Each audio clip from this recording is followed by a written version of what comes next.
Que força tem o amor? Como é que você analisa? Eu sei que é difícil a gente analisar. Quantificar até, né? O que mais precioso você pode dar naquele amor é o tempo, né? Então, aquela coisa de você estar vivendo o momento presente com aquela pessoa. E isso é verdadeiro entre marido e mulher, né? Então, tipo assim, como é que é a melhor forma de você manifestar o afeto e o amor que você tem para sua mulher? Você sentar, olhar no olho, conversar e aquele momento você estarem em sintonia, né? E com os filhos é a mesma coisa. Qualquer relacionamento de amizade, paciente, né? Sim. Assim, coisa mais valiosa que o médico pode dar para o paciente é o tempo, né? Por isso que a gente explora os médicos que vêm aqui. Mas se eu não dou o menor tempo para ouvir as queixas, pensar, entender e tentar ajudar, eu posso ser melhor, mas eu não vou resolver isso aqui. Sejam bem-vindos para mais um Mundo Real, mais um episódio, mais uma conversa boa aqui. Espero que ela seja uma aula para vocês, telespectadores, ouvintes, como é para nós. Eu digo sempre que as pessoas me perguntam por que você faz o podcast. Eu tenho vários motivos para dizer pelos quais eu faço o podcast, mas uma das coisas, talvez das razões principais que eu faço podcast, não sei você, Vanus, além do bate-papo agradável, da conversa que a gente sai da rotina do dia a dia para bater papo sobre tudo, é aprender, né? É conversar com gente inteligente, com gente preparada, com gente que traz uma conversa diferente. Para mim é o resgate mesmo do tempo de jornalista de veículo, né? Porque é uma outra forma que a gente faz hoje a comunicação. Então é muito gostoso. Para mim como eu te falei, eu nasci para trabalhar com comunicação. Então para mim é um momento onde eu exerço isso daqui de um jeito gostoso, um jeito leve. E como disse você, a gente sempre aprende, né? Mas sempre quando você estava na comunicação, no jornalismo, você conseguia absorver conteúdo assim, ou era uma coisa tão mecanizada, porque cada veículo de comunicação estabelece um padrão de comunicação e você tem que ficar ligado em tudo. Você não consegue relaxar. Eu consigo relaxar aqui na boa. Aqui é muito bom porque você fica relax, mas como eu trabalhei mais tempo atrás das câmeras como editora, eu curtia muito, eu aproveitava muito os conteúdos. Aprendia, falava, olha que interessante isso aqui. Muito, muito. E é interessante porque às vezes eu falo com colegas que eram da mesma época, que a gente fez cobertura sobre isso, a pessoa não lembra, eu lembro. Eu realmente vou internalizando algumas coisas, né? Por exemplo, tem muita coisa, eu gosto muito de cozinha.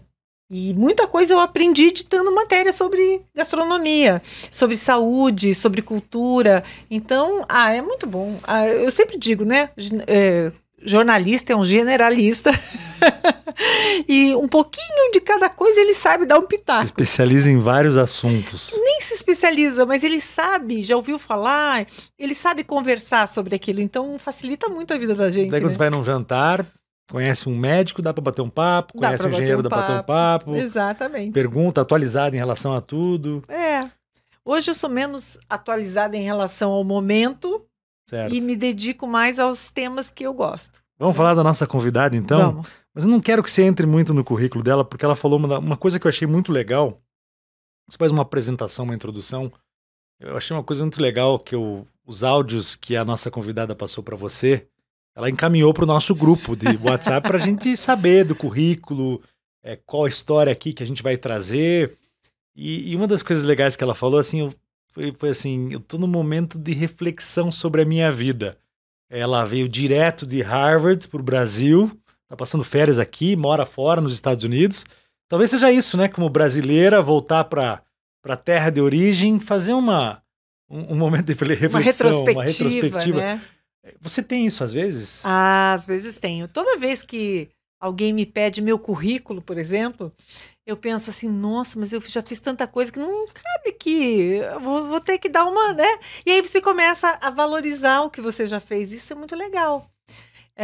Ou a desvalorizar também. Ou a desvalorizar também, tem coisas que a gente não quer lembrar. Essa crise da meia idade que falam, puta, não fiz nada, agora minha vida tem que começar agora, daqui pra frente, tem que ser diferente. Não. Tem muita gente que pensa assim também. Nós somos a construção, nós somos resultado de uma vida, né? Nós somos construídos todos os dias um tijolinho ali. Pro bem e pro mal. O que não é bom, que a gente aprenda com o que não é bom, né? Mas essa nossa convidada de hoje... Convidada especial. Especialíssima. Conheço desde os tempos de residência. participamos ali uma da vida da outra durante um período, temos amigos em comum em função disso. E é um orgulho, né? Pois ela trabalha em Harvard. Pensa, professora, assistente Não, e lá um em assunto Harvard. que nós vamos trazer aqui, que talvez Harvard seja uma das grandes referências. Bom, é referência em muita coisa, mas assunto primeira infância, sobretudo, Sim. a gente sempre, os cursos, as palestras, a gente sempre ouve falar mas o que é legal, ela fez medicina lá no Rio de Janeiro, fez residência aqui, daí foi para Harvard, daí fez doutorado, e aí uma das pesquisas dela resultou na inclusão de um teste, de um exame no teste do pezinho. Veja que ela vai ter que explicar, porque é complicado demais para mim. Mas veja a importância, o que é você carregar na tua história algo assim, né, Letícia? Como é que é isso? A doutora Ana Letícia Ribeiro Pinto, neurologista e cheia de especialidades aqui, que eu preciso que você me ajude. Tem uma vez, até vocês ficam falando, veio, né, de Harvard, não sei o que e tal. Na minha cabeça eu me lembrei de uma vez, uma apresentação que fizeram para um professor, e ele virou e falou assim, se os meus pais ouvissem isso, meu pai ficaria orgulhoso, minha mãe não acreditaria. Aquela coisa assim, né, eu criei essa pessoa, como é que fala? Mas enfim, eu acho que a gente até pode entrar nesse assunto do que eu considero hoje em dia o lugar onde eu estou. Mas, de qualquer maneira, eu ouvindo vocês falarem sobre a característica de vocês, né, dos profissionais e aquela coisa da comunicação, de ser, você comentando os jornalistas, eu sou exatamente o outro polo oposto, né, aquela pessoa que vai, pega uma coisa e fica muito focado numa coisa. Isso sempre foi a minha história. Eu sempre gostei muito daquela, e tanto que até hoje, assim, eu gosto de a especialização, a especialidade, né? Vai e tal. Tanto que é interessante, assim, que eu tenho lá uma doença que, bem da verdade, durante muito tempo eu era conhecida como doutora biotinidase, que é essa doença do teste do pezinho. E hoje em dia, lá nos Estados Unidos, eu sou conhecida como doutora Studweber, e a gente até brinca que em Boston é um dos poucos lugares que você pode ser médica de uma doença. Então você vai. Mas é a característica, vamos por assim, de você ser especialista numa coisa e onde você pode ser referência para várias pessoas. Isso me dá uma situação muito única de vida quando eu paro para pensar e que eu posso comentar sobre isso. Mas voltando à história do teste do pezinho, essa é a chamada deficiência de biotinidase, que foi uma oportunidade maravilhosa que apareceu. E eu tive uma jornada muito interessante nesse teste, que eu vou aproveitar para colocar algumas coisas da parte médica, mas trazer um pouco também para os aprendizados de vida que me trouxe, né? Uma coisa muito interessante era que ficou para mim claro, agora, olhando retrospectivamente, que vários convites que a vida me trouxe dentro da minha profissão foi de tentar proteger o cérebro do bebê. Essa é a minha paixão. Então, tipo assim, eu adoro ver crianças, bebês recém-nascidos e que tenham alguma situação na qual a gente possa intervir, né, para que aquele cérebro que está tão ali vulnerável e em fase de um desenvolvimento tão rápido e que possa, mais tarde, na evolução, fazer com que aquela criança, aquele adolescente, aquele adulto seja o mais completo possível. Então, é como se eu tivesse, assim, imaginar que aquele vai ser o maior impacto que a gente pode causar, né, na saúde daquela pessoa. É claro que a gente pode argumentar que na medicina ou na ciência tem várias situações que você pode investigar, mas para mim é o cérebro e o cérebro imaturo. E essa doença é uma doença rara que, se você detecta antes dos sintomas serem estabelecidos, você pode proteger o cérebro da pessoa e a pessoa ser simplesmente normal. Só dando uma vitamina, então só suplementando a vitamina. Então isso, olha que interessante, uma tese de mestrado, eu fiz 110 mil testes para achar dois casos, um com deficiência total e uma com deficiência parcial. Quando eu achei os dois casos, eu pude parar e defender minha tese. E o ponto filosófico da história, que eu até comentei isso até num almoço nosso, que assim, se fosse para eu ter achado esses dois casos, por que eu não achei nos 30 mil? Por que eu não parei com 100 mil? Né? Então, quando eu reflito, na época da reflexão, quando eu paro para pensar assim, o que todo esse processo me ensinou? Resiliência, aquela coisa de acreditar que aquilo ia dar certo e tal. E eu acho que, aproveitando essa nossa conversa, trazer para as pessoas justamente isso, assim, né? As oportunidades que a vida dá para a gente mostrar daquilo que a gente é feito, né? E isso foi um dos pontos, assim, muito importantes da minha vida. Eu acho que quando a gente vai amadurecendo, ficando mais velho, estudando, aprendendo, trabalhando, a gente vai voltando para o mundo real, sabe, Vanusa? Porque a gente antes acredita que as coisas vão cair do céu, porque a gente ouve muita história, né? Não, porque o fulano fez isso, montou um negócio, ganhou dinheiro, ficou rico da noite pro dia, o outro ganhou... Mas ninguém fala do processo. Ninguém fala do processo, né? Você falou aqui de um estudo, de uma pesquisa, né?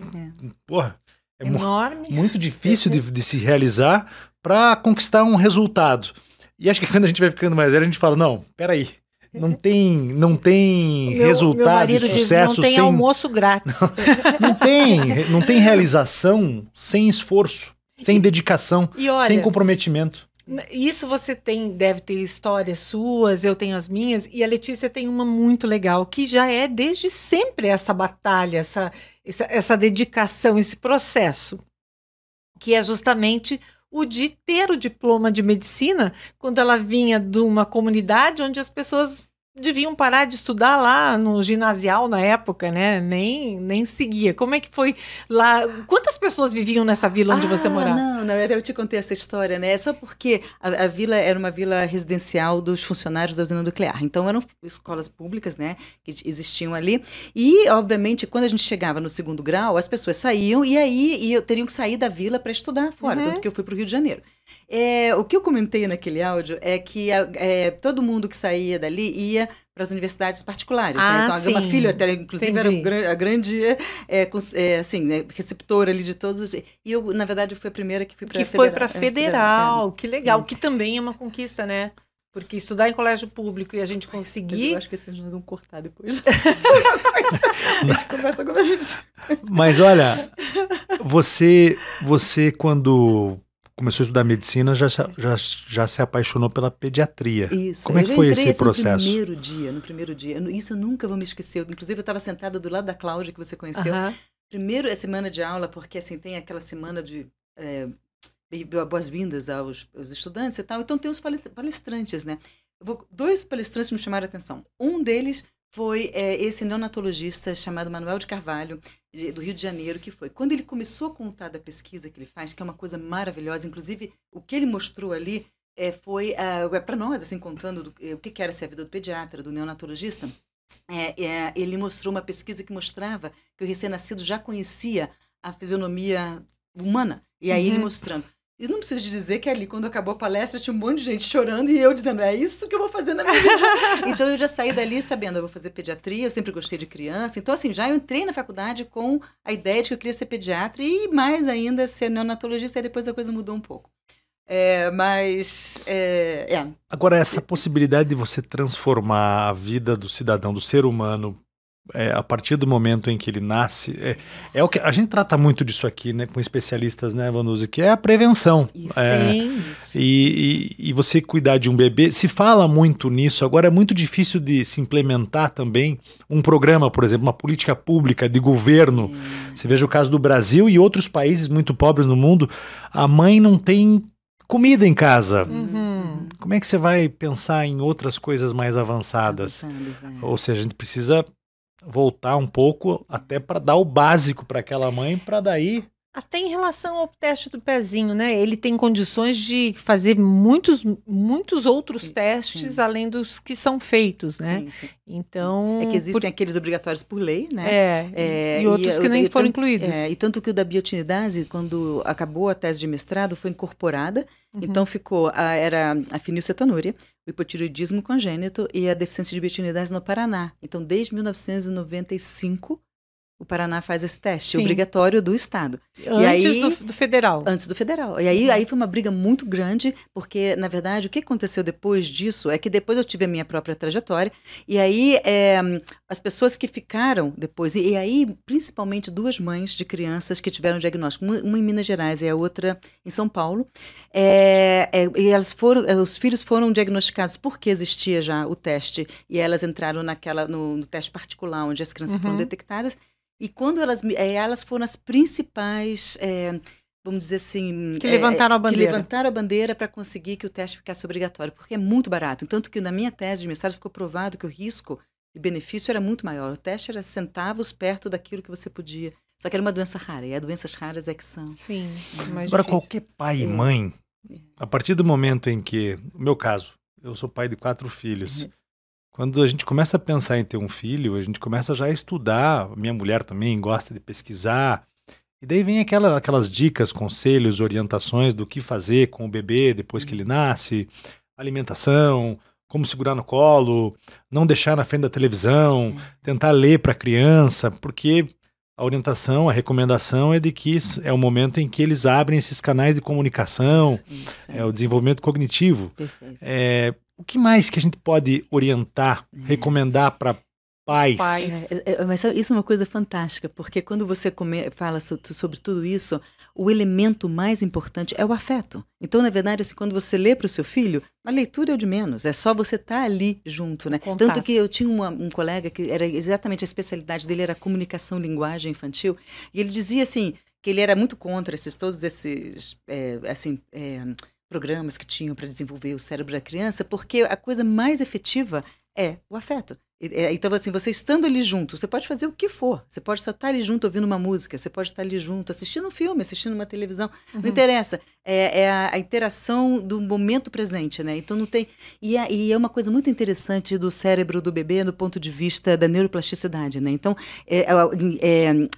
os momentos onde o cérebro é como se fosse uma esponjinha, né? Então, assim, existem neuroreceptores no recém-nascido, no lactente, né? Que seria no bebê no primeiro ano de vida, e depois, mais tarde, principalmente no adolescente, que depois eles se fecham. Então, por isso é que muitas vezes você tem filhos adolescentes, você deve imaginar que o teu filho ouve música, joga no computador, atende o telefone e presta atenção no que você está falando na cozinha. Né? Então, é a coisa do multitasking. E até pouco tempo, as pessoas achavam que, e está provado cientificamente que existem receptores, assim, por isso, assim, o cérebro de um adolescente, eles poderiam ganhar o prêmio Nobel, assim, só não ganham porque não tem a sabedoria para, né? Sim, então, assim, é claro que exatamente sabedoria. Que tem outros elementos que vão fazer com que você desenvolva seus talentos, enfim. Mas o cérebro em si é uma coisa riquíssima, né? Essa multitarefa não pode ser considerada por alguns médicos. Você é neuro também? Eu sou neurologista. Déficit de atenção? O déficit de atenção o nome já fala, déficit, né? Então, na verdade, assim, até a gente estava conversando muito sobre isso, assim, que muitas vezes as pessoas... vou até contar um fato anedótico, vamos supor assim. Se você vai fazer faculdade de medicina, todo mundo, durante a cadeira lá de psiquiatria, sai com um diagnóstico. Eu sou tal coisa. Começa ali a mostrar os critérios clínicos, você se identifica. Nossa, eu tenho isso, tenho aquilo. E aí, e a principal característica é que todos nós trazemos traços de situações que podem... você pode ter um traço obsessivo, compulsivo, que, por sinal, muitas vezes, se você olhar os grandes nomes, você vai ver que está bem ali. A pessoa tem que ser um pouquinho obsessiva, compulsiva para chegar a grandes feitos, né? Mas a situação patológica é quando ela cria o impasse e uma disfunção. Então, é quando aquelas características fazem com que você não funcione mais. Aí é que entra, por isso o déficit, né, de atenção. O transtorno obsessivo, né? Ou seja, então, a multitarefa não é considerada porque você está agora você não está se aprofundando em uma específica. Mas consegue realizar. Mas achei legal você falar isso, né? Essa comparação no curso de medicina das pessoas aprendendo e falando, não, eu acho que eu tenho isso. Eu tenho aquilo. Porque esse negócio do déficit de atenção, todo mundo que eu converso hoje em dia, no passado, as pessoas tinham receio de falar. Não, eu tenho também. Todo mundo que você conversa tem. Será que todo mundo tem um pouco, ou considera, ou não sabe até avaliar isso tecnicamente? Então, na disfunção mesmo, então existe lá toda uma alteração do circuito, né, ligada à parte neuroquímica, que afeta principalmente algumas características funcionais, e uma delas é a função executiva, né? Então, e muitas dessas funções vêm do nosso lobo frontal. Então, o que acontece é que se você tem um grau vamos supor, de deficiência de atenção e a sua função executiva é um pouco fraca e você percebe, você tem a chance muitas vezes de conhecer o modo como você opera. Então, vamos supor, digamos que você, se eu fizer tal coisa, eu sei que digamos que eu pegue a chave e coloque lá na outra mesa, eu vou saber que eu vou esquecer. Então, é melhor eu colocar a chave aqui. Então, conforme você cresce e conhece a sua capacidade de entender as coisas, guardar informações e ter a sua função executiva, você pode fazer uma situação na qual você passa por cima de uma deficiência e quando você chega na fase adulta, você está funcionando. E quando você olha para trás, meu Deus, eu tinha essas características, só que eu funcionei de alguma forma. Isso é verdadeiro até para dislexia. Vamos supor, tem gente que tem dislexia e descobre depois que já fez doutorado, mas por quê? Foi passado debaixo do radar por muita gente e eles são engenheiros fantásticos, nunca leram uma coisa ali, mas conseguiram desenvolver os outros lados. Mas então por que eu estou dizendo isso? Porque muitas vezes as pessoas se identificam com algumas características clínicas, mas nunca impactou a capacidade de funcionar. E aí o que gera o problema, e que muitas vezes as pessoas levam nos médicos e eventualmente até tem indicação de tratamento, não quero minimizar isso, porque tem pessoas que têm um diagnóstico e precisam de atendimento médico, monitorização e tratamento, e às vezes até medicação, porque elas deixam de funcionar. Elas têm uma capacidade intelectual fantástica, só que elas, na hora de provar ali... Travam, não conseguem fazer, justamente por isso. Não tem o planejamento, não tem aquela coisa do sequenciamento e o resultado não sai. E hoje as crianças vão muito mais ao pediatra do que, por exemplo, a nossa geração ia, né? Então é mais fácil de diagnosticar ou de ter uma ideia, né? Mas o diagnóstico em si não é tão fácil de fechar, não é, Letícia? Você comentou isso. O diagnóstico depende, né? Depende das características, depende de todo um contexto. E a situação é, por exemplo, assim, se você tem um quadro na qual você tem os sintomas, e o sintoma demonstra uma disfunção, essa disfunção tem que ser provada que acontece em pelo menos 2 lugares, ou escola, ou na sociedade, ou em casa. Então não é uma coisa assim, só em casa o fulaninho faz isso, mas na escola ele é assim, né? Entendeu? Só na escola ele funciona assim, no resto não faz nada. Sim. Então tem todo um contexto, porque uma das condições que mais mimetiza o transtorno de déficit de atenção, por exemplo, é a ansiedade infantil. Você pode ser tão ansioso que você bloqueia as funções do seu lobo frontal pela ansiedade, e aí você pode funcionar como uma pessoa que tem o às vezes uma atividade física pode trabalhar a ansiedade e ele melhorar, por exemplo. Pode acontecer. E, por exemplo, inclusive, às vezes acontece até o teste terapêutico. Você faz lá o diagnóstico, você está convencido que aquele paciente tem. Aí você dá o estimulante, que é o tratamento recomendado, né, de linha terapêutica para o transtorno de déficit de atenção, é que a pessoa faz uma reação paradoxal. E a primeira pergunta que o médico tem que fazer é se foi o diagnóstico certo. Porque muitas vezes até é o diagnóstico que está errado. E aí, muitas vezes, o que a pessoa precisa é um atendimento da parte da... Você trouxe um negócio muito legal aqui. A gente já está indo. Não, mas é assim mesmo. Isso, é assim mesmo. É assim mesmo. É assim mesmo. Daqui a pouco a gente vai falar de política, futebol, do resultado da Copa do Mundo. E é assim mesmo. Já aproveitando, mas eu quero resgatar um pouco do que você disse aqui. É legal a gente ouvir isso de uma médica, né? Porque ela traz aqui muitos dados, informações científicas, mas ela trouxe um negócio muito bacana aqui. Ela falou assim, não tem fórmula exata para a gente oferecer para os bebês recém-nascidos. O que tem que dar é afeto, ou seja, amor é o remédio. Que remedião, né?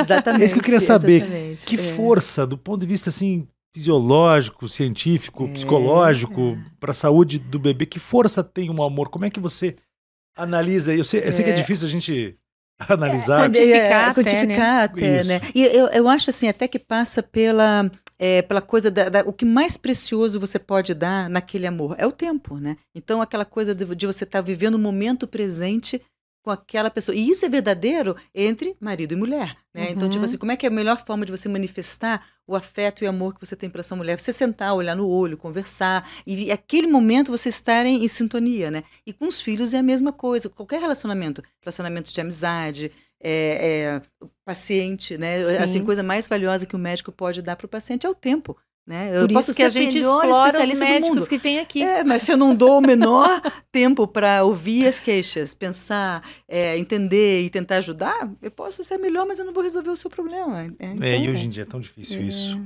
Tempo, né? Não, porque essa porcaria do celular, você fica aqui fazendo um podcast pensando, eu tenho que depois daqui comprar ovo de Páscoa para os filhos, eu tenho que ir em tal lugar, e daí você organiza a tua vida e a tua agenda, você não está lá, você está organizado para frequentar certos lugares, na companhia de certas pessoas, mas você está pensando nos próximos eventos da sua agenda. João, eu vou te dizer uma coisa, isso vai vir com a idade. Inclusive, é uma coisa, essa coisa que você até disse que eu vi um comentário meu falando sobre o meu momento reflexivo, exatamente isso. Quais são as atividades que eu quero viver e estar presente, sem ter que parecer que tem que ter uma sirene tocando na minha cabeça, né? Porque, não é? Tinha que ter um choquinho elétrico, assim. Cada vez que a tua cabeça vai para outro lugar, você fala, cara... Não, e eu faço isso, eu me monitoro e eu me educo também. Isso que eu ia dizer, é você se auto... Cara, trazer para o momento que eu tô perdendo aqui, cara. Para de pensar nisso, deixa para depois, anota num papel. Eu lembro quando eu era, assim, no início de carreira, a gente é muito crítico, né? Tudo que acontece, você amplifica. Tipo, se acontece uma coisa ruim, se cometer um erro, meu Deus, aquilo te tira o sono por semana. Se acontece uma coisa boa, você também super valoriza. E eu lembro que eu ia trabalhar, sempre ia para casa depois do trabalho, sempre lembrando as coisas que deram errado, como que eu poderia melhorar e tal. Até o momento que eu entendi que eu deveria sim pensar em melhorar, claro, mas não tinha que sofrer por isso, não tinha que ficar sofrendo.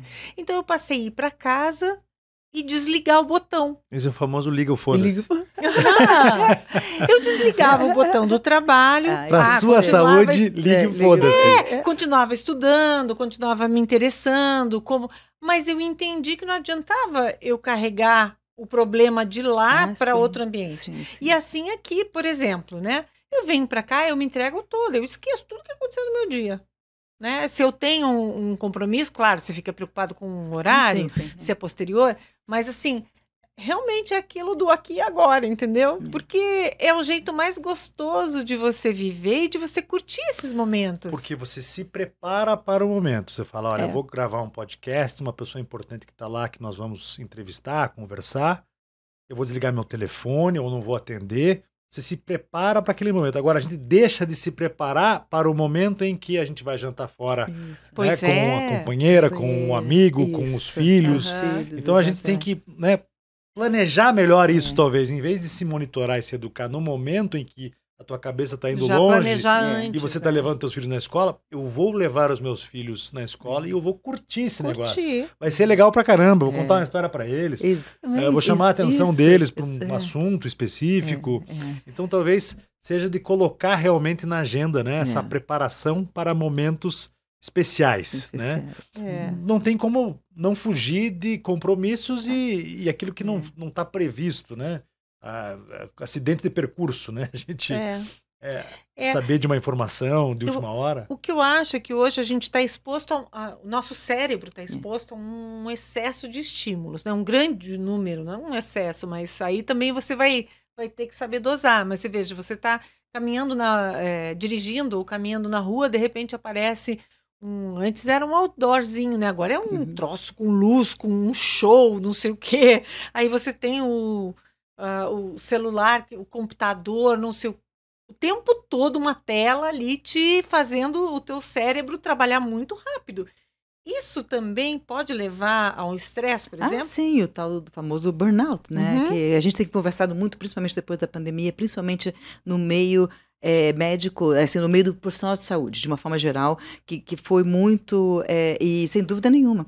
Inclusive, em conversa recente com pessoas sobre isso, né? Porque todo mundo passou a prestar atenção na qualidade de vida, né?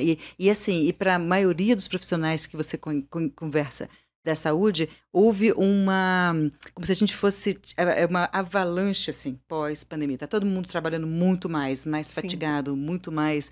Então, a coisa tá realmente, assim, você estava confuso antes, depois ficou ainda muito maior, muito mais, né?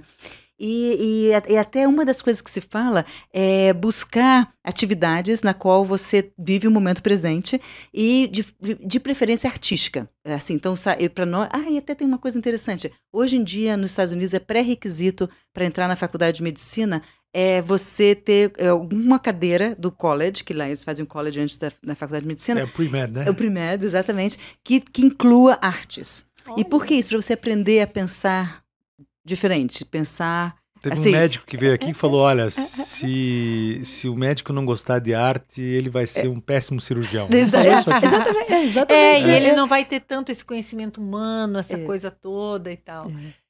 Interessante. E comigo, pro meu burnout, que assim, eu não cheguei a ter, eu não tenho e tal, mas eu me lembro que a minha válvula, assim, o que eu entrei foi o tango. Eu fui pra dança e eu comecei a dançar. E eu conto até isso, assim, eu tava num redemoinho de coisas, porque a minha vida é muito intensa, né? Então, imagina, obrigações, na verdade, eu até contei naquele é intensa. Eu sou intensa, sabe? Eu sou E a intensa, vida nos intensa. Estados Unidos, muito você se intenso. preparar, e o seguinte, você tem que se preparar, no teu caso aí, estudar, se preparar, se organizar. Língua que não é minha língua mãe, né? Exatamente. Então, é uma demanda. A questão cultural. E também lá, não tem esse negócio aí de ajuda em casa, não. Sim. Você lava a tua roupa, faz a tua comida, organiza a tua casa. Coordenar uma equipe como você tem. A vida é prática, mas é você que faz tudo.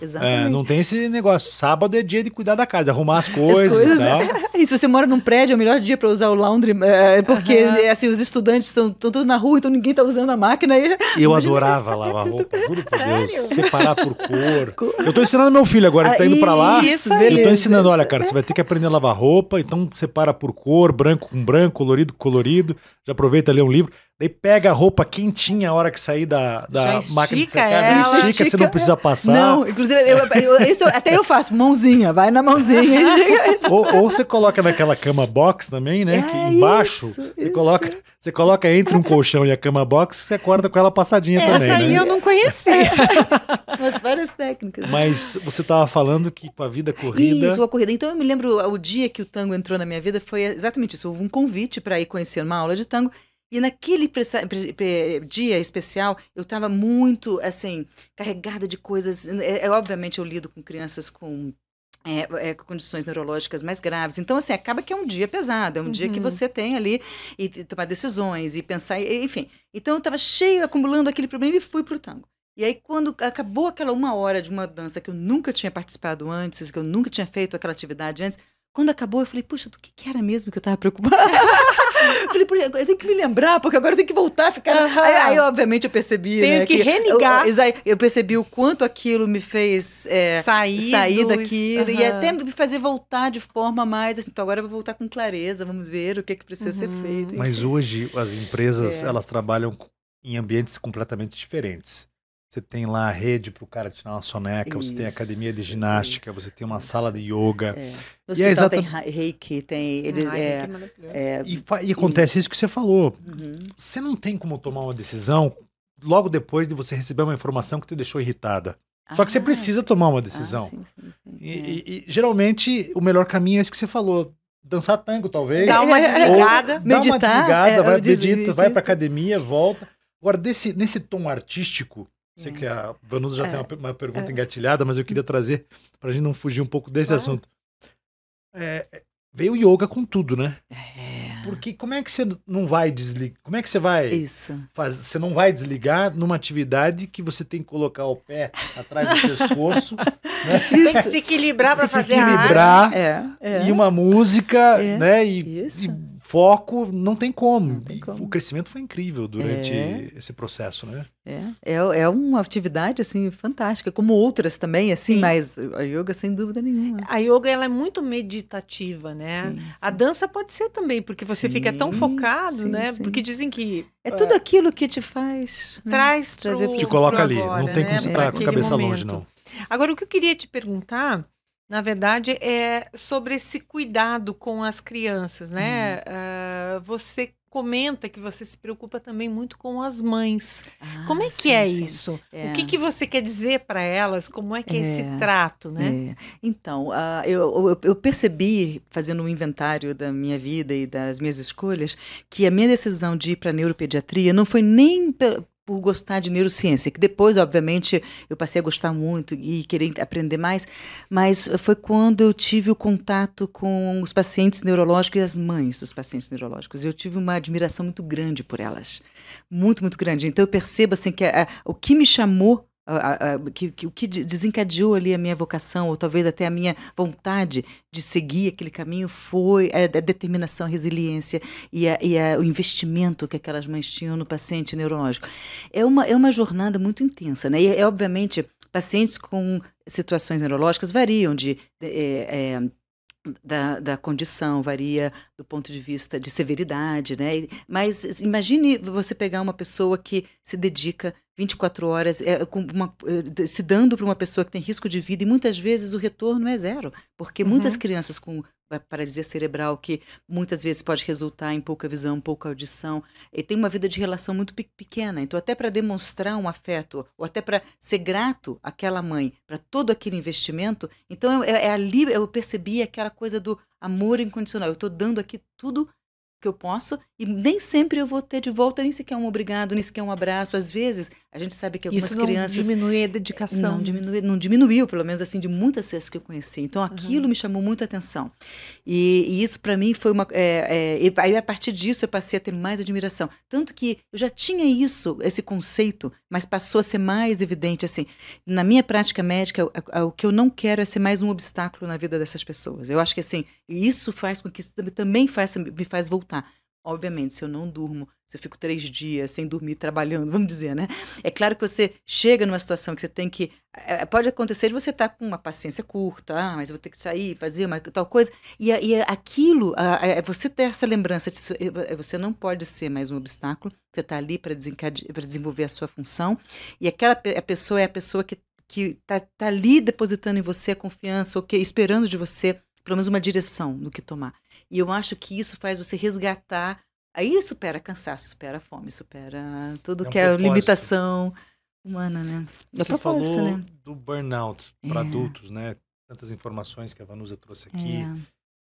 Telefone celular, uma placa que te leva para outro lugar. Agora, para criança, que o mesmo acontece com eles.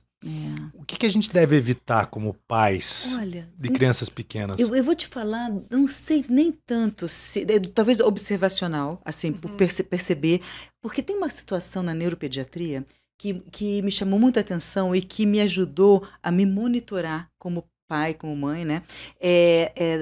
No trato com os meus filhos, que muitas vezes eu acho que os pais criam uma expectativa muito grande nos filhos, né?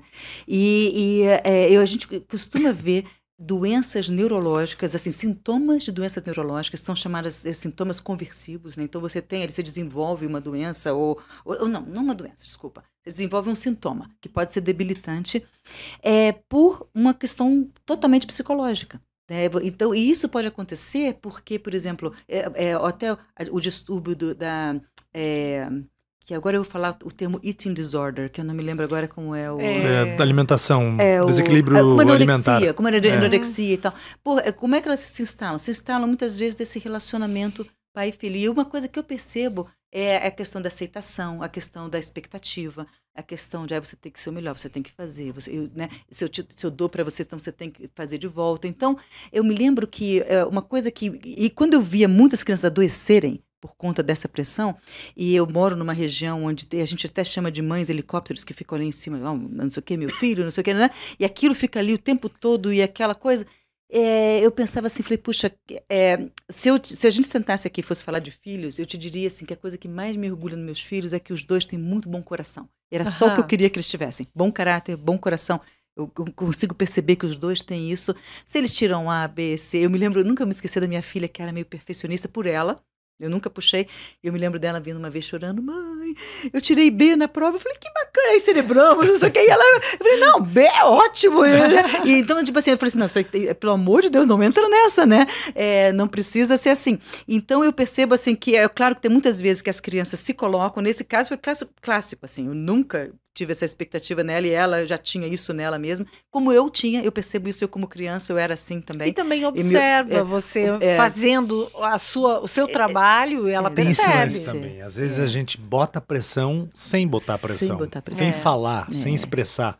Mas aquilo que você está fazendo, você se torna uma referência e indiretamente existe a cobrança. Então a gente tem que se cuidar não só na maneira como a gente fala, mas também de como a gente age. E sem contar que nos Estados Unidos, muito mais do que no Brasil, existe uma pressão na escola muito grande, na comunidade. Resultados, né? Resultados, competição. Vencedor, né? Aquele coisa, você vai ser um vencedor se você tirar nota boa, senão você vai ser um derrotado se não tirar nota boa. Exatamente. No esporte também, né? Para você ser um vencedor, você tem que ser um bom atleta. E de você buscar... Bom, Tanto é que a gente vê problemas graves lá também de revolta de crianças. Exatamente, isolamento, né? Bullying, bullying, aquele negócio de tiroteio, que a criança entra numa escola atirando em todo mundo. Sim. Muito triste. Inclusive, é a grande, né, assim, doença da sociedade, assim, uma delas é essa. João, você fez o high school, né, nos Estados Unidos, né? Eu não sei se na sua época ou na sua escola tinha isso, mas meu filho, ele fez parte do grupo de basquete que chamava Unifying Team. Que esse Unified Team era justamente assim, o pareamento de uma criança com necessidades especiais e uma de desenvolvimento típico. E aí, para ajudar no esporte. Isso foi uma das coisas que eu, de novo, assim, meu filho não fez parte de esporte nenhum, porque ele não classificava para nada, mas quando ele se voluntariou para isso, foi assim... Que legal, né? Porque é uma maneira de você incluir mesmo, né? E isso de fato traz benefícios enormes para a criança. É uma sensibilização para a vida, né? Para o aprender. trato. Eu sempre comento que eu sou muito fã do voluntariado, até porque o voluntariado mexeu com a minha vida. Mas assim, eu já tinha um pouco, eu já praticava de outras maneiras, não como eu faço hoje. E os meus 2 filhos também foram voluntários no Hospital Pequeno Príncipe. E eu sei que aquilo trouxe para eles uma visão de ser humano muito mais realista. Entendeu? Assim, muito mais, eu preciso entender melhor o outro, porque ele é diferente de mim, porque ele precisa de coisas que eu não preciso, ou eu preciso coisas que o outro não precisa. Então, eu sou muito favorável na formação do ser humano, assim, acho que todas as escolas deveriam ter serviços de voluntariado. Lá nos Estados Unidos, eles exigem um número de horas mínimas de trabalho voluntário. O seu filho vai fazer todo o high school lá ou só um ano? Um ano só. No Canadá, né? No Canadá. No Canadá. E você fez o high school inteiro? Não, o último ano só. Agora, você também trabalha com crianças com epilepsia. Sim. É uma doença ainda muito comum? Ela tem uma causa que a gente consegue definir? Então, a epilepsia é uma condição na qual o principal sintoma, por exemplo, é a convulsão. E a causa da epilepsia pode ser diversa e pode aparecer em qualquer etapa da vida, né? Então, por exemplo, um tumor cerebral pode te dar uma epilepsia, né? Por causa daquela lesão que se formou no cérebro. Uma lesão hipóxico-isquêmica, que seria a falta de oxigênio ao nascimento, pode te fazer uma lesão no cérebro adquirida, né? E com isso levar. Existem as condições genéticas que hoje em dia estão trazendo muita atenção, porque você pode ter uma gestação normal, um parto normal, nada acontecer e de repente aquele bebê desenvolve uma série de convulsões e aquilo, na verdade, então é caracterizado por uma epilepsia.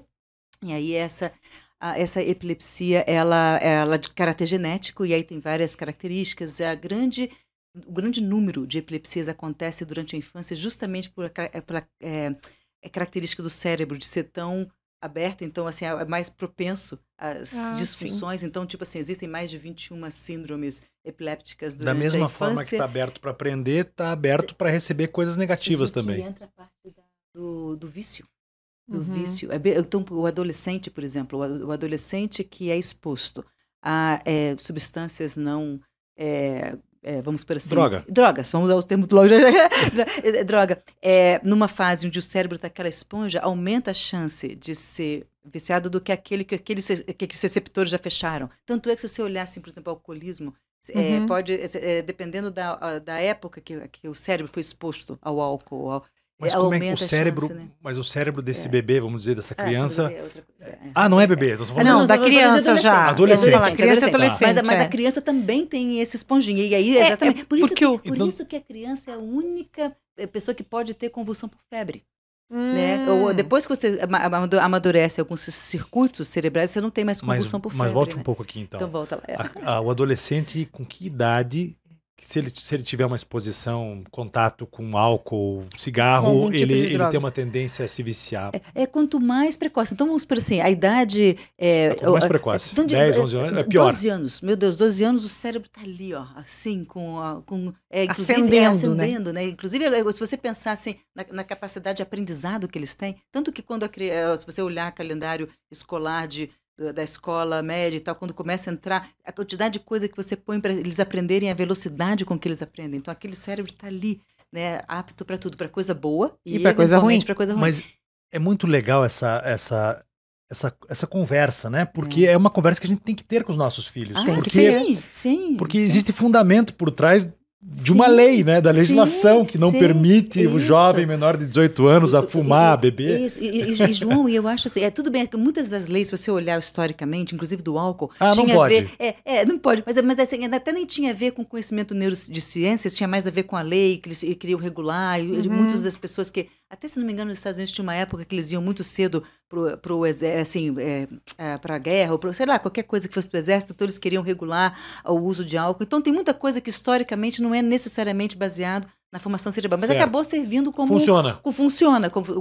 E nos dá argumentos científicos bem fundamentados, porque a gente brinca muito aqui que na nossa época era não, né, Vanusa? Não e pronto. Era não e pronto. Por quê, pai? Não é porque não. Posso ir na casa? Não pode. E agora você tem que começar a dar mais substrato. A gente trabalha isso também, acho que é importante. E uma coisa que, assim, para até complementar aquilo que você me perguntou sobre o que dá para a criança, da mesma forma que a gente dá o amor, o carinho e tal, quando chega nessa época, a conversa franca, de chegar, inclusive assim, é muito interessante até a questão de falar de drogas, né? Droga é perigoso. Não, droga provavelmente é muito bom, senão ninguém fazia, isso, né? Então, mas aí por isso que tá a armadilha. Então, se isso aí já tem que... quanto mais aberta a conversa e sem, como se diz assim, sem julgamento. Porque se você começar, porque tá vendo fulano, né? Imediatamente, se já experimentou, vai ficar quieto, não vai falar nada. E quanto mais, mas e aí? E aí você abre o diálogo. Mesmo que você ouça coisas que você fala, putz, eu não queria ter ouvido isso, né? Mas facilita, te dá a chance, o diálogo dá a chance de você instruir. E aí você sabe onde é que você está pisando. Né? Então, mesmo, mas e aí, tal, e aí você consegue fazer, porque se começar a colocar obstáculo, né, e tal coisa acontece, pronto, aí já começa a perder o diálogo, já começa a entrar o julgamento, meu pai não sabe nada, meus amigos sabem tudo, né, e aí começa os próprios amigos, a conversa entre amigos já é assim, né, teu pai vai falar isso, mas ele não sabe nada, mas eu sempre mantive esse lance da conversa aberta e sempre expliquei tudo, e foi legal, outro dia a gente recebeu aqui uma psicóloga também, e ela falou, olha, mentir não pode. Não funciona. Se mentir não vai funcionar. Contou, inclusive, casos de jovens aí, infratores, que questionaram os pais das mentiras, mesmo por mais bobas que sejam as mentiras. Bom, e tem a coisa do exemplo. Não adianta você querer cobrar do teu filho uma coisa e fazer de outro pedir jeito. Desculpas, né? A Cecília, quando era pequenininha, acho que ela tinha 4, 5 anos, e eu tava no telefone resolvendo um negócio de trabalho, eu falei, puta que pariu. Quando eu voltei pra mesa, ela falou, pai, você falou tá que pariu. Eu falei, é verdade. Foi cagada que eu fiz, desculpa. Porque assim, velho, pai, você falou tá que pariu, não pode falar tá que pariu. Que bonitinho mesmo. Mas essa questão do tratamento, voltando aqui à epilepsia, eu não imaginava que uma dieta pudesse interferir nos resultados do tratamento. Então, assim, o tratamento primário assim, da epilepsia, né, o chamado gold standard, seria você dar remédio, né, e você seleciona de acordo com a idade, o tipo de convulsão, etc. Então, tem lá todo um guidelines, aquilo que você pode usar como remédio. Só que muitas das epilepsias, bem da verdade, talvez 30% delas são, ou até hoje em dia, talvez mais até, sejam refratárias a esse grupo de remédios e até combinações de remédios. Então, existem os chamados tratamentos alternativos, que aí você pode entrar em neuromodulação e tal, e um deles é a dieta cetogênica. Então, a dieta cetogênica, em julho de 2021, até a gente fez publicou um artigo histórico, assim, contando da evolução, entrou no cenário médico, embora tenha sido, assim, já descrito desde os gladiadores, como é que eles preparavam os gladiadores para deixar meio cetóticos, enfim, mostrando alguns benefícios da dieta. Então, desde então, a gente já aprendeu muito. Ninguém sabe exatamente o mecanismo epileptogênico, do anti-seizure, né, às vezes eu tenho que buscar palavras assim. Anti-epiléptico da dieta, mas o fato é que deve funcionar por vários mecanismos, né? Mas a principal mensagem não é uma dieta simplesmente corta o glúten ou faz não sei o que, não. É uma dieta que o objetivo principal é mudar todo o metabolismo daquele paciente para que ele produza os corpos cetônicos, cortando tudo quanto é carboidrato, monitorando a gordura e a proteína de onde ele vai tirar aquela energia. E é uma dieta que tem muito efeito colateral. Então, assim, não é uma coisa que você fala assim, vou... Negativos? Muitos negativos. Pedras nos rins, acidose, alteração da densidade óssea, pode alterar o crescimento. Por isso é que tem que ser monitorado, assim, com nutricionistas. E tem muita carência vitamínica, né? Dá para criar uma restrição? A gente já conversou sobre isso aqui. Se você evitar o glúten, porque tá na moda esse negócio sem glúten e tal, você passa a não mas o glúten é diferente. Ou lactose, por isso. Exemplo. Até o glúten eu dei uma ideia, assim, só um exemplo, até na verdade a dieta cetogênica não é, exatamente, que é o mais comum, e aí você só corta, e você tem tudo o resto você pode comer, ou até tem até umas outras coisas, né, que eu não tô querendo minimizar a dieta da doença celíaca, ou até de cortar o glúten, não é isso. Mas é que, assim, é uma dieta que tem um objetivo de mudar o seu metabolismo. Então, assim, não é simplesmente corta uma coisa ou outra. É claro que tem as modalidades dessa dieta, que muitas pessoas podem até tolerar melhor, mas, inclusive, se você entra mesmo na dieta, ela não tem, assim, ela é muito ruim, porque é baseada em gordura e proteína. Então, praticamente nada de glicose. E você não pode ter assim, vou aqui comer um bolinho de chocolate. Não dá, não pode quebrar, porque no momento que o corpo vê o carboidrato e troca esse metabolismo, você pode ter convulsão. Então, a dieta cetogênica, quando quebram a dieta, é o mesmo que tomar um remédio e esqueceu de tomar um dia. Você pode reverter aquilo e acabar tendo convulsão. E monitorar colesterol. Sim. A gente monitora colesterol. Então, o que eu posso te dizer é que a gente acompanha hoje em dia mais de 100 pacientes nessa dieta. E é impressionante como eu já vi pessoas responderem a isso. Então, eu acredito na dieta como um tratamento. Não é para todo mundo. Inclusive, até quando os pacientes perguntam, já que a pessoa vai entrar na dieta, vale a pena a família inteira? Absolutamente não. Tem que ser só aquele paciente para tomar, para fazer. E tem um cuidado médico, assim, bem... próximo, né? E a gente também lida com acompanhamento.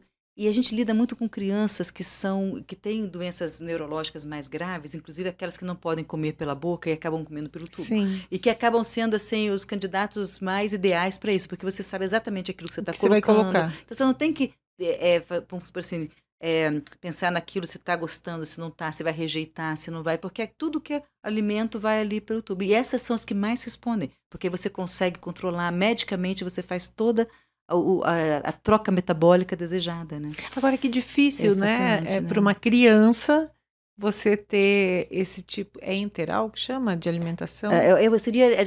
Exatamente, seria um tubo, né, colocado no estômago, ou dependendo da...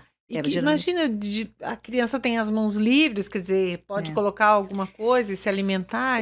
Mas isso. Então, assim, quando a criança chega numa situação da qual ela só pode se alimentar pelo tubo, muitas vezes elas têm um pouquinho mais de... ela já tem um pouco mais de restrição. Então, por isso até que acaba sendo um candidato ideal, porque elas têm vamos supor, convulsões que são tão intratáveis que podem levá-las a risco de vida. Então, a dieta vai ali para ajudar a minimizar esse risco. Então, existe essa situação.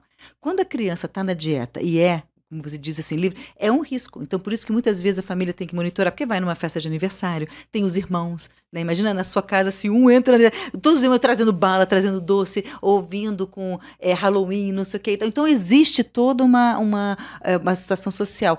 E é onde fica perigoso. Então, por exemplo, assim, quanto tempo uma pessoa pode ficar na dieta cetogênica para epilepsia? O tempo que for benefício para aquela pessoa. Muitas pessoas não aguentam depois de um certo tempo porque tem a necessidade social porque a alimentação faz parte da cultura, você sentar na mesa, comer e dividir a alimentação. Então, isso acaba afetando o modo como aquela criança entra. Por outro lado, se a dieta prova de ser aquilo que eu até falo muito para os pacientes, a melhor ingrediente é a motivação.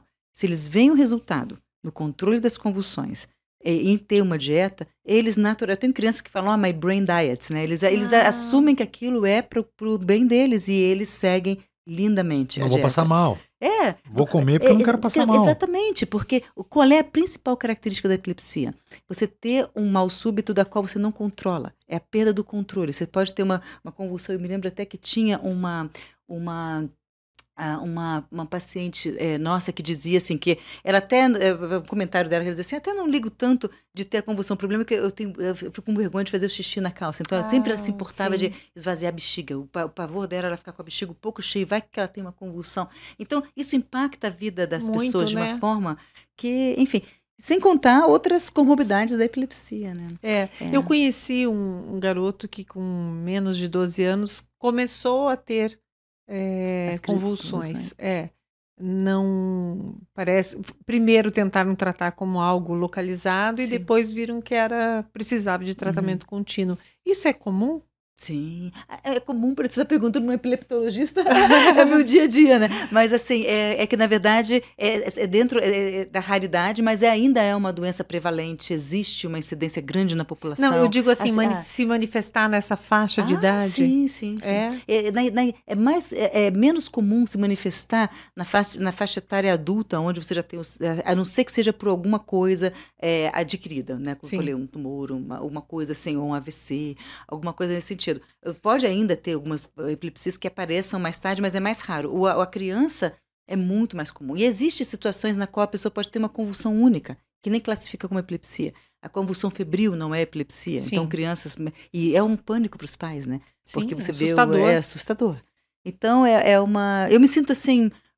muito privilegiada de ter abraçado, vamos por assim, essa missão de tratar, porque eu percebo, e aí eu consigo fazer aquilo que você falou, Vanusa, muitas vezes de dissociar assim, o meu papel como provedora ali daquele paciente e de trazer para casa. Então, eu consigo fazer isso porque eu sinto exatamente o privilégio de estar ali e atuando usar o meu em talento, algo que pode mudar a vida da pessoa, né? Transformar o teu trabalho numa missão de vida. Eu acho que o médico ele tem que ter isso, né? Vocacionado. Mas deveria ser sempre assim. Eu sempre brinco aqui com os médicos que muitas vezes a escolha da profissão é baseada nas condições financeiras, do retorno. E nos Estados Unidos tem muito isso, né? Tem muita gente... Não onde eu tô, porque é o lugar onde paga por menos, assim, Mas não. O médico já sai ganhando um bom salário depois da faculdade em comparação a outras profissões. Isso é o maior engano de entrar na medicina pela questão de status social ou financeiro. É o maior engano. Eu não tenho dúvida que na prática sim, mas em tese, né, o jovem vai para a faculdade, não, medicina, já vou sair ganhando tantos $1.000 por ano e tal, e vai para a profissão. E daí a gente acaba tendo maus médicos porque eles quer transformar a profissão dele num comércio e não numa missão de vida, né, como era para ser. Mas eu queria te perguntar em relação à influência da personalidade na questão dos primeiros dias de vida da criança, da gestação da mãe. A gente brinca lá em casa, eu trago aqui um exemplo, porque nós somos pais de gêmeos também, eles são completamente diferentes. Completamente. Essa coisa da comida, por exemplo, você falava aqui da dieta... Eu pensava, a Cecília, ela não gosta de comer nada. Ela não quer comer. Ela já é vegetariana, nasceu assim. Ela come pouquíssima carne vermelha, só quando tem que comer mesmo, daí tem que ser muito passada. Né? Come até frutos do mar um pouco e tal. O ovo, por exemplo, ela não gosta da gema, ela gosta só da clara. Ela já nasceu saudável, fitness, já com uma visão... Que graça! E o Felipe, ele gosta de comer hambúrguer, batata frita, tomar sorvete, e ele fica, eu quero jantar isso hoje, já fica pensando na comida.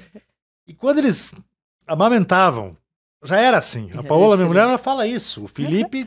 vinha tomar o leite e ela no mesmo peito, né? E ela aquele pouquinho e tal. Como que assim que a gestação incrível, né? Os primeiros dias influenciam a personalidade deles? Olha, ou não influenciam em nada? Não influencia em nada. Olha, tem uma coisa que a gente tem conversado muito, muito ultimamente, assim, é tentar trazer da parte biológica, e aí é claro que eu vou falar por mim, pelas coisas que eu acredito, e eu acredito que muitas pessoas talvez até pensem parecido e outras vão contestar, mas se a gente pensar que nós não somos só seres biológicos, né, e que existem toda uma... enfim, mas então se a gente esquecer da parte que existe, vamos supor assim, muito, muito além daquilo que a gente é do biológico, pensando só na parte biológica agora, né? Então imagina assim, como que o seu cérebro é formado, as conexões são muito importantes, né? Então, inclusive uma coisa muito bonita que fala sobre o cérebro da mãe, né? Que você pode perguntar para sua esposa assim, o cérebro dela antes dela ter tido filho e logo depois, assim, talvez ela dormisse assim pesado, não acordava, como adolescente, como adulto jovem, no momento que ela virou mãe, assim, fazia O que tá acontecendo? De mau humor antes, agora não acorda mais. Acabou com o mau humor de manhã. Pronto. O gosto por algumas comidas também mudou. Também mudou. Inclusive, tem explicações, assim, em alguns primatas, assim, mostrando algumas áreas do cérebro, que inclusive a área que mais desenvolve é a da sobrevivência, né? Porque é como se você tivesse agora responsável pela sua vida, defesa e pelos outros. Então, tem toda uma explicação. Então, se a gente for pegar vamos por assim, o modo como é feito geneticamente, os fenômenos epigenéticos, é claro que você vai dizer assim, tá, mas eles estavam na mesma barriga, da mesma mãe, sentindo a mesma coisa, e mesmo assim, cada um entendeu diferente as emoções, entendeu direito a batida cardíaca que eles ouviam da mãe, e nasceram já propensos a uma coisa ou outra, né?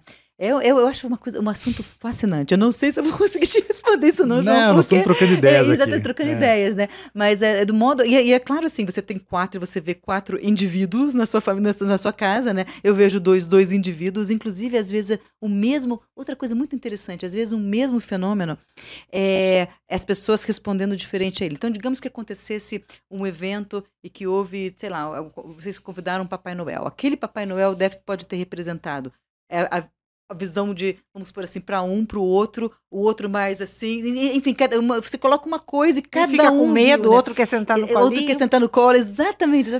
Então assim, se você imaginar uma coisa dessa, e uma das coisas que eu até falo muito para pacientes, porque muitas vezes eles perguntam sobre estresse e reação e o modo como a gente vê estresse, porque estresse gera muito sintoma neurológico. Então, nosso consultório vamos por assim, nosso trabalho é também de atender pacientes que vêm com sintomas neurológicos que não têm nenhum fundamento neurológico e têm um fundamento psicológico. E uma das coisas que me chama, que para mim foi muito gráfico, vocês sabem da história que teve da bomba na Maratona de Boston, né? Eu tenho um vídeo que me chama muito a atenção, que mostra quando a televisão mostrou o evento, quando você vê as primeiras fumaças saindo, que tem ali um evento acontecendo, de uma ameaça, que foi uma bomba, você vê imediatamente pessoas correndo dali, com medo, e pessoas indo na direção. Para ver e até para tentar recorrer. Então, aquelas pessoas, se você pensar, é claro que daí não são da mesma família. Cada um reage de uma forma. Cada um ao mesmo evento. O evento foi, umas viram como, obviamente, ali ameaçador e tentaram curiosidade ou espanto? Uma precisa fugir, outra tem que salvar. Ou até eu tenho que salvar, porque muitos que correram na direção, correram muitas vezes para tentar, porque viram que a coisa, né, e não pensaram tanto na ameaça para eles. Então, assim, aquela coisa de você... E até o que por exemplo, médico como eu não conseguiria atender emergência e UTI. Eu sei, de novo, eu conheço as minhas limitações, então eu gosto assim, de olhar uma situação, pensar, raciocinar, chegar à conclusão e ter um pouco de tempo para analisar.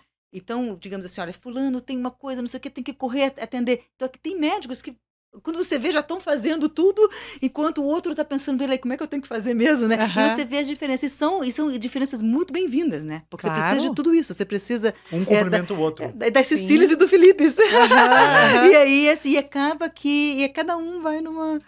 É muito legal isso, né? A sociedade, né? Ela tem que se complementar mesmo. Tem. Você não pode Cada um tem que cumprir um papel. Se todos fossem iguais... E interessante porque essa reação, essa resposta que a gente dá a cada evento, né, é realmente muito particular, né? Porque eu lembro, por exemplo, contando aqui de filhos, quando meus filhos se machucavam, eu ficava completamente histérica. Você ficava brava com eles? Brava com eles. Essa coisa... Mas porque eu não queria que eles se machucassem, não que eu fosse má. Daí quem levava era meu marido, lavar, fazer... O primeiro atendimento, assim, era o marido. Depois eu ia fazer o curativo e tal. Isso não é coisa da tua geração, ficar braba quando os filhos se machucam. Isso é do meu avô, da minha avó. Batiam no... O meu pai contava que chegou em casa um dia, que tinha apanhado na rua, apanhou de novo. Porque apanhou, não tinha que apanhar, tinha que bater. Daí ele pegou uma telha e deu na cabeça do menino que bateu nele. Ai, caramba. Então, você não é uma forma bateu, muito correta de você educar os filhos, A né? minha mãe era a mesma coisa. Meu irmão um dia chegou chateado, porque tinham dado uns encontrão nele lá e pegou a bola. A bola era dele, no campinho, naquele tempo. Se jogava no campinho de futebol. E aí ele chegou em casa, chateadão, meio choramingando. Ela falou assim, vai lá e bate no moleque e traz a bola. Sério. Ele foi lá, deu um soco no moleque, quebrou o dente do moleque. Aí vem o pai do menino. Senhor, me desculpe, a bola era do meu filho. Seu filho bateu primeiro e ele reagiu. Reagiu. Hoje já teria. Reagiu 5 horas depois. Mas isso é uma coisa que a gente tem que aprender também a lidar. Uma coisa que a Vanusa comentou, assim, até a reação dela diante desses incidentes e tudo, mas, por exemplo, se eu fizesse uma pergunta para você, quem de vocês dois, você ou a sua esposa, ensinaria seus filhos a dirigir? Quem tem esse... Minha esposa, ela tem que fazer tudo, na verdade. Não só dirigir, ela tem que fazer tudo.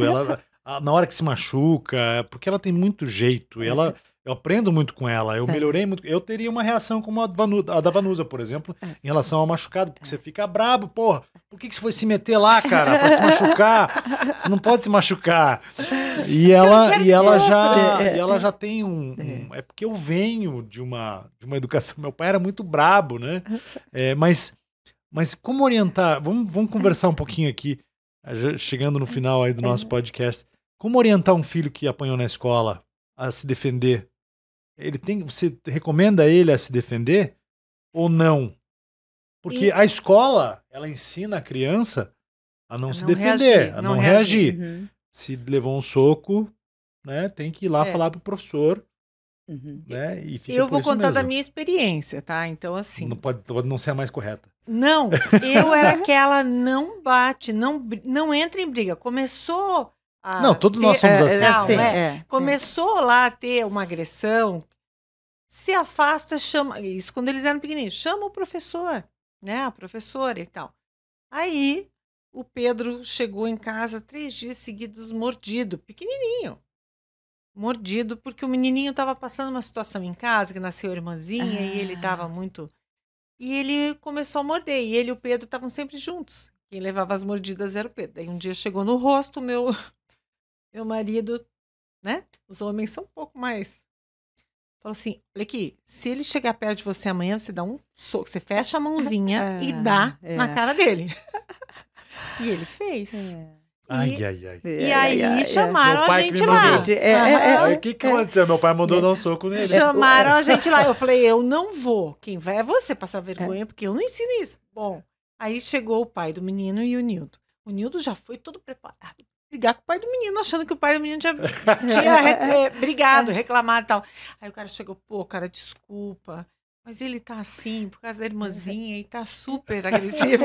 Aí diz que desmontou aquela pessoa, ele até se arrependeu.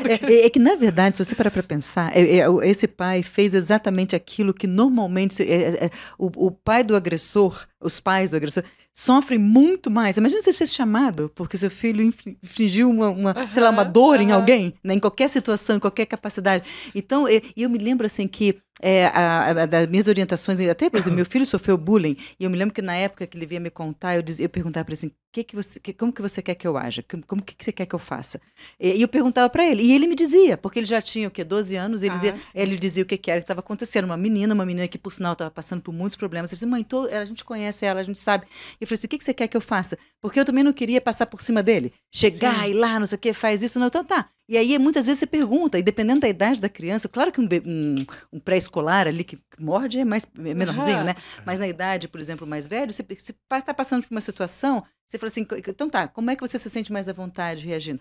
Meus filhos, por exemplo, eles não teriam condições. Se eu tivesse assim, vai lá embaixo, eles dizem, esquece, me dá outra dica. Eles não iam fazer. O meu filho, inclusive, não topou fazer futebol americano, porque ele disse assim, eu não tenho como pegar a bola. É muito violento. Ele não conseguia ir, não conseguia entrar. Então, assim, é a natureza das crianças. Então, beleza. Então, se eu tenho uma natureza assim, você vai cultivar essa natureza, né? Ao invés de incentivar outras coisas. Mas eu acho, assim, que dependendo da idade, partindo do respeito que você tem para aquele indivíduo, né? Tipo, se você perguntar, então tá, você está sofrendo isso, como é que você gostaria de se defender? Como que você... Você quer que eu te ajude? Não quero que você... A resposta é que Pedro não me ajuda. Disse, não me ajuda. Eu acho legal essa estratégia. Eu uso muito ela, até porque eu realmente não sei como agir.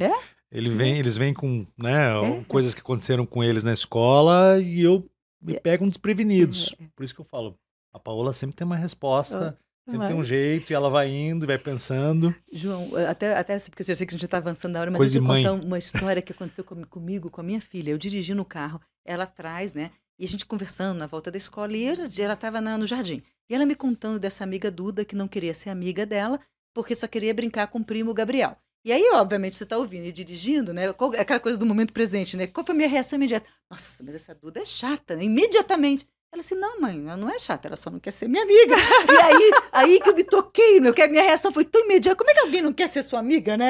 Só deve ser muito chata. E ela falou, ela disse, não, ela só não quer, ela tem o direito, ela não ia. Mas assim, então ela com 4, 5 anos me dizendo que ela tinha o direito de não querer ser amiga. Na hora, eu falei, não, você está super certa, você tem razão. E obviamente depois elas ficaram amigas, mas a reação imediata nossa, né? Assim, de incentivar ali, aquela, pois é, tal.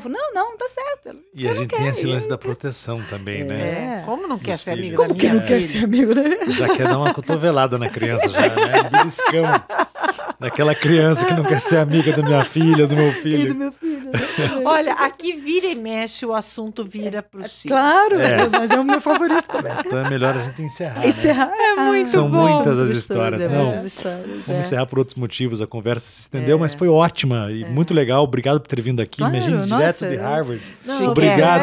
Acho que muito chique. Vocês não estão me dando nenhuma oportunidade de eu ser humilde e dizer assim, isso eu agradeço muito e muitas vezes estando lá é onde eu percebo assim, como é que eu fui parar lá. Então não me venho com essa porque não é bem você só foi parar lá porque você tem valor para isso. Porque os caras não vão escolher ainda mais uma brasileira, né?